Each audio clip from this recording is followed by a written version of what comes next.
Hey everyone, it's Dorothy with crazyforcrust.com, and today I'm going to show you how to make my mom's famous banana bread recipe. You guys, I love this recipe. It's so good. I've been eating it my entire life. If you have leftover bananas on your counter or overripe ones, this is the perfect recipe to use them up in. You're not going to want to miss it.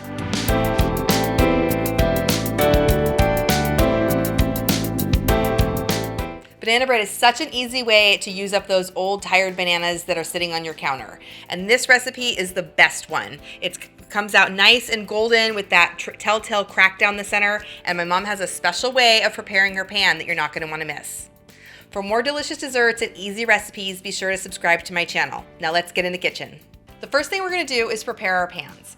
Now, when I make quick breads like this, I usually just use nonstick cooking spray, and you can totally do that. But my mom has a secret way of preparing her pans, and that includes using sugar instead of flour when she butters and flours the pan. Now, you can use butter or Crisco. I'm using shortening today. Just spread that all over the inside of the pan. And instead of flouring it like you would a cake pan, we're going to add a tablespoon of sugar and spread that all around. That ensures that the banana bread is nice and crusty all over the edges. It adds such a great crunch and flavor to this recipe. To start off the batter, add a half a cup of unsalted butter and 1 cup of granulated sugar to a large bowl. Mix that with a hand mixer until it's creamed nice and fluffy. Then set that aside. Now, this recipe calls for sour milk. So what's sour milk? Basically, it's buttermilk, so if you have that, you can use it.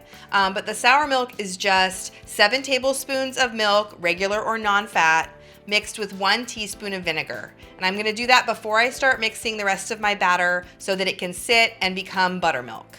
I use the sour milk in this recipe because the vinegar or the sourness of the milk will activate the baking soda and make the bread rise. Now we're gonna make the banana part of the mixture. To a blender, add 2 bananas, 2 large eggs, a half teaspoon of salt, 1 teaspoon of baking soda, and then pour in that sour milk that we prepared. Cover the blender and blend it until it's nice and smooth. Now, you could definitely just mash the bananas with a fork and add them to the batter, but I love how this recipe completely purees them so that they're all the way distributed throughout the batter.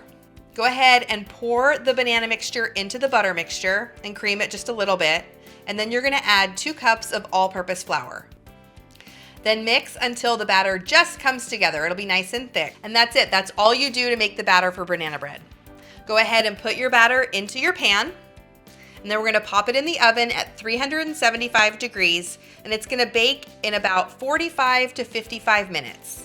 Now the bread's gonna get nice and golden on top, and they'll form a nice crack down the center. And you'll know it's done when you stick a toothpick in that crack and just a few crumbs stick to the toothpick. I'm so excited to taste this bread.